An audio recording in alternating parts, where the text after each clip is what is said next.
लोकसभा चुनाव के 5वें चरण का मतदान है। आज 8 राज्यों की 49 सीटों पर वोटिंग लगातार जारी है।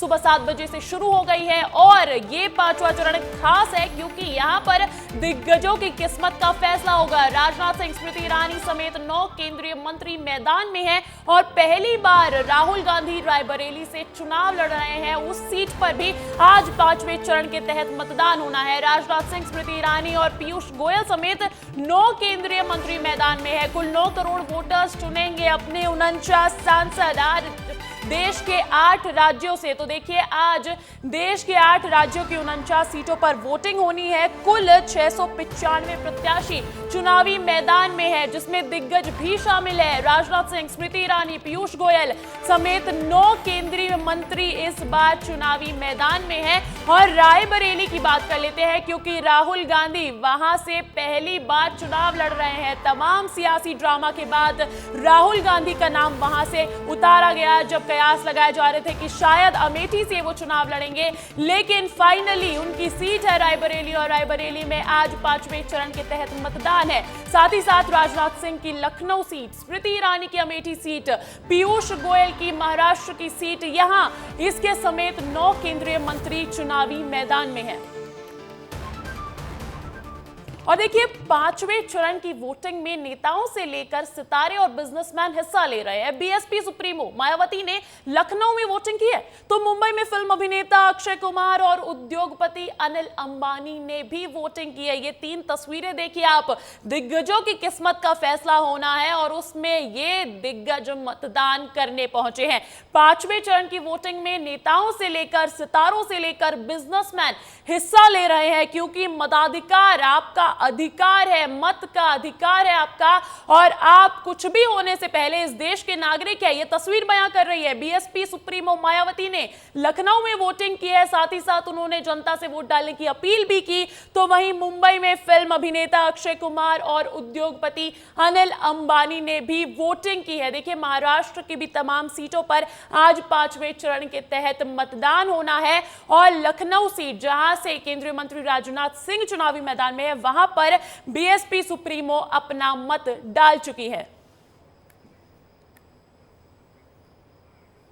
और देखिए, मेरे साथ मेरे 2 सहयोगी जुड़ गए हैं। बरगढ़ से मृगेंद्र पांडे और रायबरेली से आदर्श सिंह।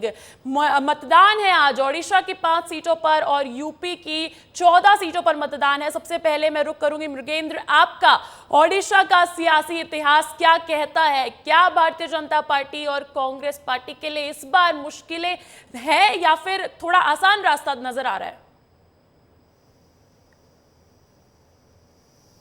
देखिए, अभी मैं इस वक्त बरगढ़ लोकसभा क्षेत्र में हूँ। एक आदर्श मतदान केंद्र है। सबसे पहले मैं आपको उस मतदान केंद्र को दिखाता हूँ, बताता हूँ, फिर यहाँ के सियासी समीकरण को बताने की कोशिश करूंगा। मुकेश जी, थोड़ा आप दिखाइए किस तरीके से ये मतदान केंद्र बनाया गया। देखिए, यह उड़ीसा जो है जल जंगल जमीन का मामला है। यहाँ देखिए, पौधे से बनाया गया ये आदर्श मतदान केंद्र है। इसका विजुअल आप देख रहे हैं।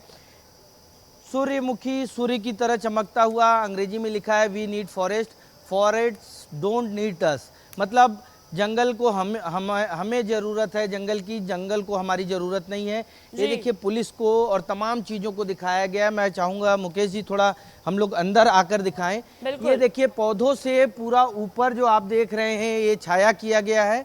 बहुत ही सुंदर मतदान केंद्र बनाया गया है। ये बताता है यहाँ की जो उड़ीसा की संस्कृति है, कल्चर है, उसके बारे में। ये प्याऊ बनाया गया मतदान, क्योंकि यहाँ 40 डिग्री टेम्परेचर है, तो प्याऊ रखा गया है। देखिए, उसको भी बहुत, मटके को बहुत अच्छे तरीके से सजाया गया है। तो कुल मिलाकर आप देख सकते हैं कि यहाँ बहुत ही सुंदर तरीके से ये झोपड़ी भी बनाई गई है, जिसमें जो वोटिंग करने वाले लोग हैं। और यहाँ रथ बनाया गया है। रथ आप देख सकते हैं, भगवान जगन्नाथ का प्रतीक है। आप देखिए, मुकेश जी से कहूँगा दिखाएं। तो ये रथ बनाया गया है। कुल मिलाकर जो उड़ीसा की संस्कृति है, कल्चर है, उसको दिखाने की कोशिश की गई है। अब मैं आपको यहाँ के राजनीतिक समीकरण, ये हल देखिए मुकेश जी, आप इधर दिखाइए। ये हल सुभद्रा, बलभद्र और तमाम चीजों को देखिए, पूरी संस्कृति को उकेरा गया है। जी, पूरी सांस्कृतिक झलक नजर आ रही है। तो ये इस तरीके से देखिए कि मतदान में ज़्यादा से ज़्यादा लोगों को मतदान के लिए प्रेरित किया जाए, उसके लिए सारे इंतजाम निर्वाचन आयोग की तरफ से किए गए। अब आपने जो राजनीतिक समीकरण पूछा, उड़ीसा में 21 लोकसभा सीट है। 21 लोकसभा सीट में वर्तमान में जो बीजेपी है वो बीजू जनता दल से पीछे है। जी बिल्कुल, हमने देखा भारतीय जनता पार्टी तभी पूरी ताकत झोंकती हुई नजर आ रही है। छत्तीसगढ़ के मुख्यमंत्री, डिप्टी सीएम, तमाम बड़े नेता इस बार पूरी ताकत झोंकते हुए नजर आए हैं। उसका क्या कुछ असर देखने को मिल रहा है मृगेंद्र? जी, बीजेडी की यहाँ 12 लोकसभा सीट है, बीजेपी की 8 है और कांग्रेस की एकमात्र सिर्फ 1 सीट है। इस बार बीजेपी ने 18 सीट जीतने का लक्ष्य तय किया है। इसी को देखते हुए छत्तीसगढ़ के करीब 300 बड़े नेताओं को यहाँ के चुनाव प्रचार में उतारा गया है। आपने देखा, हमने लगातार दिखाया कि मुख्यमंत्री विष्णुदेव साय किस तरीके से एक दिन में 3-3 जनसभाएं कर रहे हैं, लोगों को बता रहे हैं कि छत्तीसगढ़ मॉडल जो बीजेपी की सरकार आने के बाद बदला है, केंद्र में और राज्य में बीजेपी की सरकार होने के बाद जो बदलाव आए हैं उसको यहाँ की जनता को बताने की कोशिश कर रहे हैं। सॉरी, यहाँ सबसे बड़ा मुद्दा, जैसा मैं पहले भी बताया कि सबसे बड़ा मुद्दा धान की कीमत है, युवाओं को रोजगार है, विकास है। बीजेपी लगातार बता रही है कि 25 साल में नवीन पटनायक सरकार ने विकास जिस तरीके से होना चाहिए वो नहीं किया है। तो इन मुद्दों को लेकर बीजेपी जा रही है। आपको बता दें, प्रधानमंत्री नरेंद्र मोदी हो या केंद्रीय मंत्री अमित शाह, सभी की यहाँ चुनावी सभाएं हुई हैं, रोड शो हुआ है, एक अलग तरीके का माहौल बनाने की कोशिश की गई है।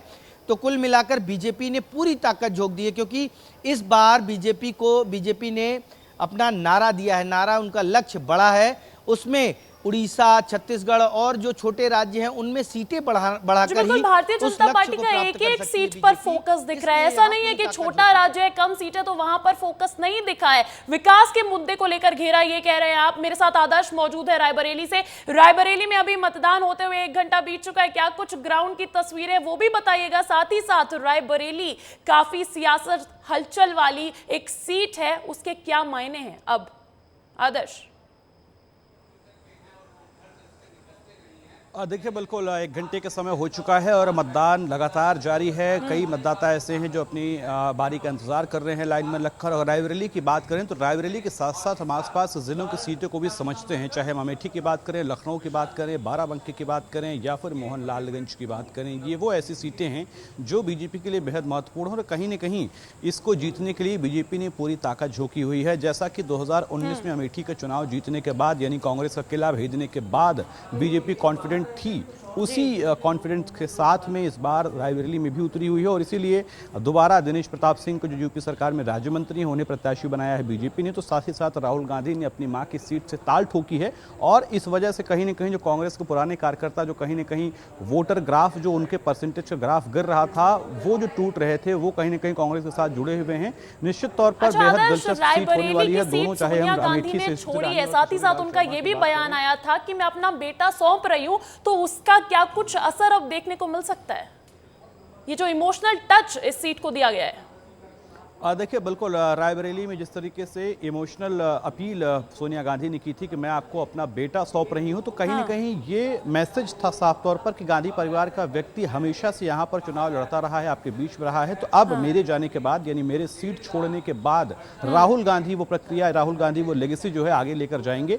ये मैसेज कहीं ना कहीं देने की कोशिश थी। और कहीं ना कहीं इस मैसेज से रायबरेली में जो पुराने वोटर्स रहे हैं, जिनका कहीं ना कहीं कनेक्शन टूट गया था कांग्रेस से, वो माना जा रहा है कि कांग्रेस के साथ आएंगे। और ये मैसेज जो है कमाल कर सकता है कांग्रेस के लिए, क्योंकि कांग्रेस के जो पुराने काडर वोट रहे हैं कमाल कर सकता है आदर्श। लेकिन अमेठी में भी सीट छोड़ी गई थी। अमेठी में एक बार चुनाव मतलब जीता गया और उसके बाद हार का सामना करना पड़ा भारतीय जनता पार्टी से। क्या रायबरेली में ऐसा कुछ देखने को मिल सकता है? देखिए, अब ये तो समय बताएगा, लेकिन अभी की अगर हम बात करें तो निश्चित तौर पर अमेठी और रायबरेली दोनों ही बेहद दिलचस्प होने वाला है, क्योंकि अमेठी में अब राहुल गांधी स्मृति ईरानी के सामने नहीं है। तो ऐसे में स्मृति ईरानी को कहीं ना कहीं एक बढ़त पॉइंट जरूर मिल सकता है। लेकिन राहुल गांधी के साथ साथ प्रियंका गांधी वाड्रा और तमाम दूसरे कांग्रेसी नेताओं ने रायबरेली के साथ अमेठी में भी उतनी ही ताकत झोंकी है, उतने ही कैंप किए हैं, उतने ही प्रचार प्रसार और सभाएं की हैं। तो निश्चित तौर पर कहीं न कहीं वो सीट भले बीजेपी के लिए राहुल गांधी के लड़ने की बनस्पत आसान लग रही होगी, लेकिन मुकाबला दोनों जगहों पर बेहद दिलचस्प होने वाला है। अंजलि, हमने देखा 5वें चरण की जो सीटें हैं उस पर दिग्गजों का लगातार चुनाव प्रचार प्रसार देखने को मिला। ओडिशा का भी यही हाल रहा है। ओडिशा में लगातार दिग्गजों ने अपनी पूरी ताकत झोंकी है, खासकर छत्तीसगढ़ के आला नेताओं ने। अब ऐसे में वहां विधानसभा चुनाव भी है। विधानसभा चुनाव का समीकरण क्या कहता है मृगेंद्र? देखिए, विधानसभा चुनाव में बीजेपी ने एक बड़ा मुद्दा बनाया है। नवीन पटनायक जो उड़िया भाषी राज्य है उड़ीसा, वहाँ के मुख्यमंत्री हैं और उनको उड़िया बोलना नहीं आता। लैंग्वेज को बड़ा मुद्दा बनाया। उनकी हर सभाओं में, हर चुनावी सम्मेलन में ये कहा जा रहा है कि नवीन बाबू जो है उड़िया नहीं बोल पाते। जो एक लैंग्वेज के आधार पर उड़ीसा राज्य बना था, आप जानते हैं, और वहाँ का चीफ मिनिस्टर जो 25 साल से मुख्यमंत्री है, अगर वो उड़िया भाषा नहीं जानता है, कम्युनिकेट नहीं कर पाता है लोगों से, तो उनकी बातों को कैसे समझता होगा? क्योंकि हम भी देखिए छत्तीसगढ़ से यहाँ आए हैं चुनाव कवरेज करने, और लैंग्वेज की बहुत प्रॉब्लम आ रही है। लोग बात करने में उड़िया भाषा में ही बोल रहे हैं। तो ऐसे में जब उड़िया लैंग्वेज वाले नवीन पटनायक से अपनी बातें रखते होंगे तो किस तरीके से समझते होंगे, इसको बताने की कोशिश भाजपा कर रही है। के नेताओं को पड़ोसी राज्य में चुनाव प्रचार प्रसार के लिए भेजना, इसका ये मतलब भी था कि क्योंकि सांस्कृतिक जो है मेल खाता है, दोनों संस्कृति में मेल खाता है। ऐसे में सीएम विष्णुदेव साय का भी ये बयान आया था कि आदिवासी बाहुल्य क्षेत्र है, आदिवासियों के लिए काम करेंगे। तो क्या वो जो आदिवासी वोट बैंक को साधने की कवायद है वो पूरी होती दिख रही है भारतीय जनता पार्टी की? देखिए, इस चरण में जहां चुनाव हो रहा है वो छत्तीसगढ़ के बॉर्डर से जुड़े हुए हैं, और सबसे बड़ा बॉर्डर रायगढ़ लोकसभा क्षेत्र का पड़ता है। जो छत्तीसगढ़ का रायगढ़ लोकसभा है, वहां से विष्णुदेव साय लगातार 4 बार सांसद रहे हैं। मोदी सरकार जो पहली सरकार थी उसमें मंत्री रहे हैं। ऐसे में उनका और बॉर्डर से जुड़ाव रहता है। विष्णुदेव साय से कल हमारी जब बात हो रही थी, उन्होंने कहा कि छत्तीसगढ़ के लोगों का उड़ीसा के लोगों के साथ रोटी बेटी का संबंध है। तो इस लिहाज से आप समझ सकते हैं कि उनकी बातों को कितनी गंभीरता से यहाँ लोग ले रहे होंगे और उनकी बातों को किस तरीके से समझकर मतदान के लिए प्रेरित हो रहे होंगे।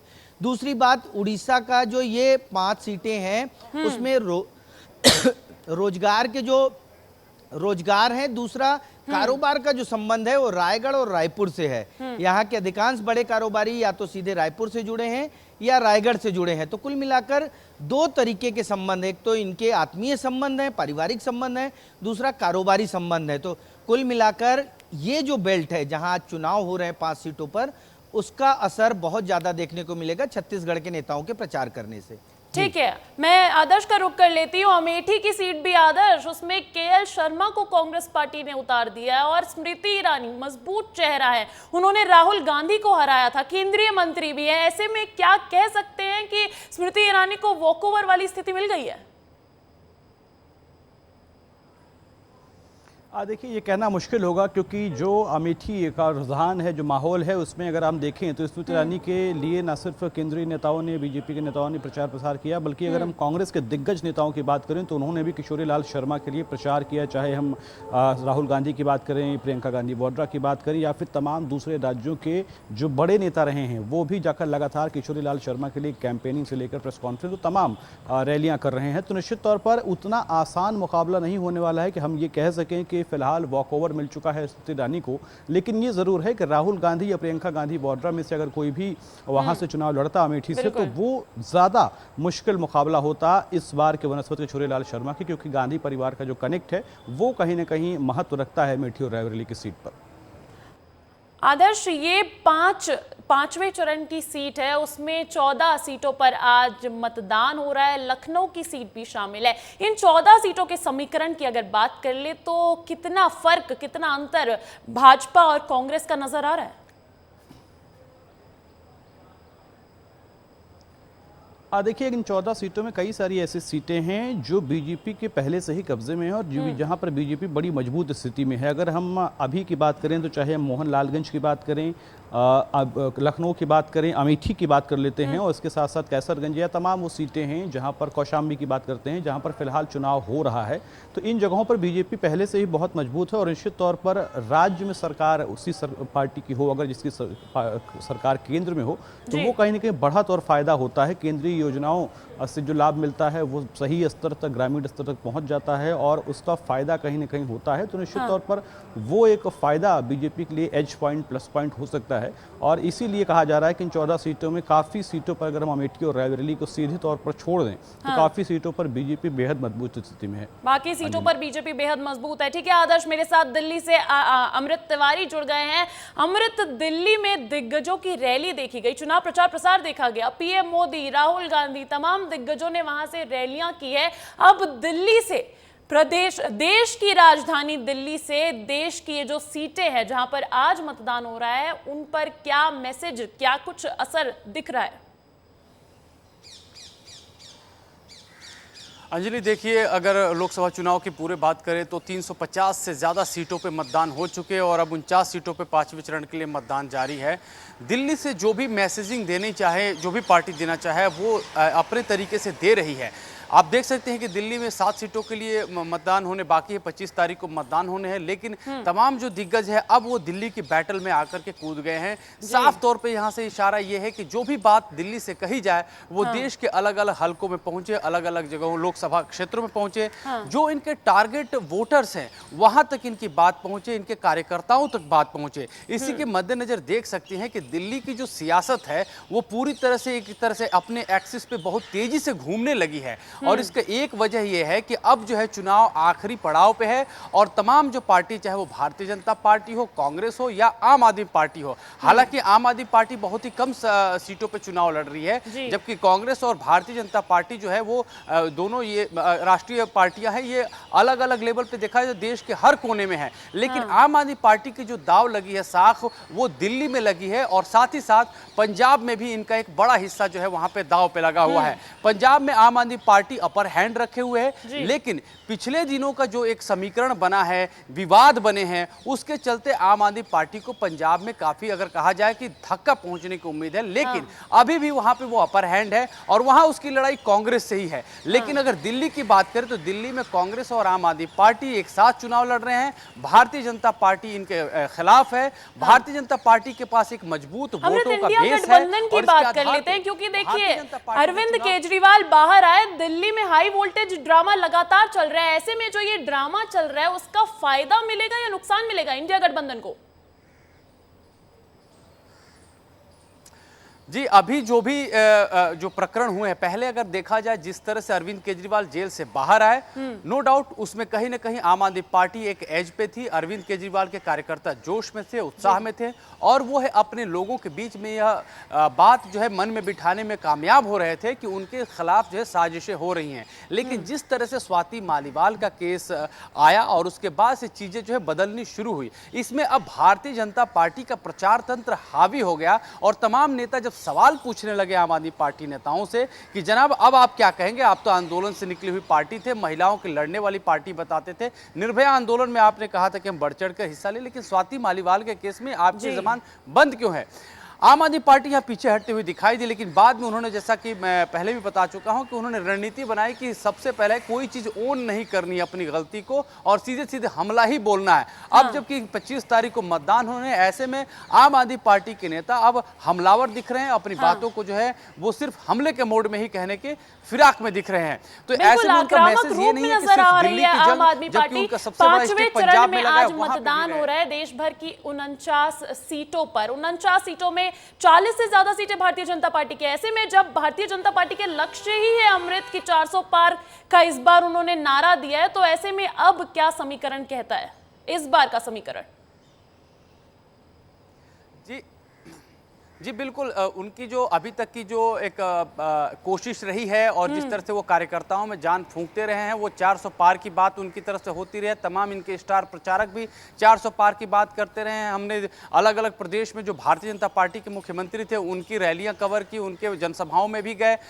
मध्य प्रदेश के मुख्यमंत्री, छत्तीसगढ़ के मुख्यमंत्रियों से हमने बातचीत की तो कई बार उन्होंने यही बात कही है कि हम 400 पार करने जा रहे हैं, ये दावा उनकी तरफ से था। हालांकि अगर बीते दिनों में देखेंगी तो 2 चरणों के बाद से जो है भारतीय जनता पार्टी के नेता, जो शीर्ष नेता है, वो 400 पार की जो बात है अक्सर मीडिया से कहने से बचते नजर आए। लेकिन ये जो एक संदेश और एक मैसेज देना था कार्यकर्ताओं के बीच में, वो घुस गया। कार्यकर्ता लगातार जोर शोर से इसी बात के नारा लगाते हैं, अब की बार 400 पार। तो भारतीय जनता पार्टी एक साइकोलॉजिकल, एक कहा जाए कि जिसको वॉर कहा जाता है, तो इस पॉलिटिकल गेम में एक साइकोलॉजी इख्तियार की कि देखो किस तरह से मनोवैज्ञानिक रूप पे लोगों पे अपनी जो है एक छाप छोड़ी जाए। और 400 पार उसी जो है प्रचार का एक नमूना था। अब 400 पार पार्टी पार करेगी या नहीं करेगी, एक तो बड़ी चुनौती है, इसमें कोई संदेह नहीं है। बिल्कुल, बयान ये भी आया, ये खुद बयान आया आज सुबह जब बीएसपी सुप्रीमो मायावती पहुंची थी, उन्होंने कहा कि 4 जून को दूध का दूध, पानी का पानी हो जाएगा अमृत।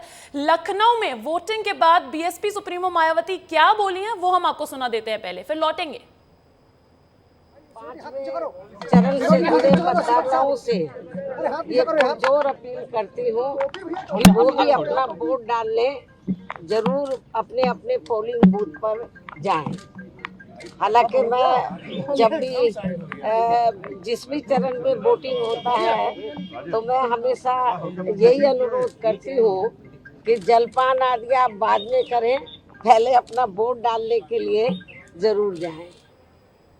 तो सुना आपने बीएसपी सुप्रीमो मायावती को, लखनऊ में मतदान करने पहुंची थी। लखनऊ सीट की बात करते हैं, आदर्श मेरे साथ लगातार जुड़े हुए हैं। आदर्श, लखनऊ की सीट पर भी आज मतदान है। अब ऐसे में मैं लखनऊ की सीट को भारतीय जनता पार्टी का गढ़ कह लूं या राजनाथ सिंह का गढ़ कह लूं, वहां पे काफी अच्छा वर्चस्व है। देखिए बिल्कुल, राजनाथ सिंह से पहले अटल बिहारी वाजपेयी, तमाम ऐसे नेता जो बीजेपी के दिग्गज नेता रहे हैं, वो लखनऊ से लगातार जीतते आ रहे हैं। और लखनऊ के बारे में कहा जाता है, जैसे हम रायबरेली के बारे में कहते हैं कि कांग्रेस का गढ़ है, कांग्रेस की इस किले में सेंध लगाना मुश्किल है, तो वैसे ही लखनऊ के बारे में कहा जाता है कि ये बीजेपी का गढ़ है, जनसंघ का हिस्सा रहा है, जनसंघ के कई बड़े नेता यहाँ से उपजे हुए हैं, तो ये बीजेपी का गढ़ माना जाता है। और ऐसे में यहाँ पर भी सेंध लगाना मुश्किल होता है। और इसीलिए समाजवादी पार्टी के अपने प्रत्याशी भी अपना उतारा हुआ है कांग्रेस के समर्थन से, लेकिन वहाँ पर उतनी कोशिश, वहाँ पर उतना प्रचार नहीं किया जा रहा है बनस्पत दूसरी सीटों के, क्योंकि ये बात दूसरी पार्टियों के नेताओं को भी बिल्कुल। आदर्श, मैं आपको यही रोकूंगी, लौटूंगी आपके पास, लेकिन केंद्रीय मंत्री पीयूष गोयल कुछ कह रहे हैं, सुनवाते हैं वो पहले। मित्रों, आज लोकतंत्र का उत्सव मुंबई में और अन्य प्रदेशों में 5वें चरण में मनाया जा रहा है।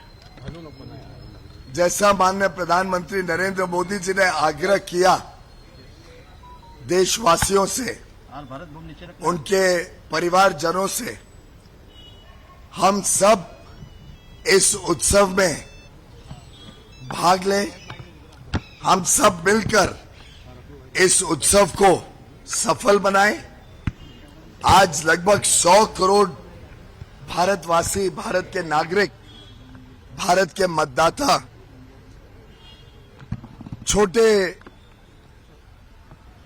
महीने, 1.5 महीने के भीतर अपना मत देते हैं। देश किस प्रकार से आगे चले उसके भाग्य विधाता बनते हैं। और मैं मानता हूं कि जिस प्रकार से अभी तक भारतवासी बड़े रूप में मत देने आए हैं, आज के चरण में भी बड़ी संख्या में मुंबई के लोग गर्मी के बावजूद वोट देने निकले हैं। आज सुबह से ही मैं उत्तर मुंबई में देख रहा हूं कि 7 बजते ही लंबी लंबी लाइनें। तो केंद्रीय मंत्री पीयूष गोयल को सुना हमने, वोट डालने की अपील कर रहे थे। आपको बता दूं कि उत्तर मुंबई से प्रत्याशी है और उनकी सीट भी आज 49 सीटों में शामिल है। साथ ही साथ मेरे तमाम सहयोगी मृगेंद्र, आदर्श और अमृत, आपका बहुत बहुत शुक्रिया, आपने राजनीतिक नॉलेज साझा की।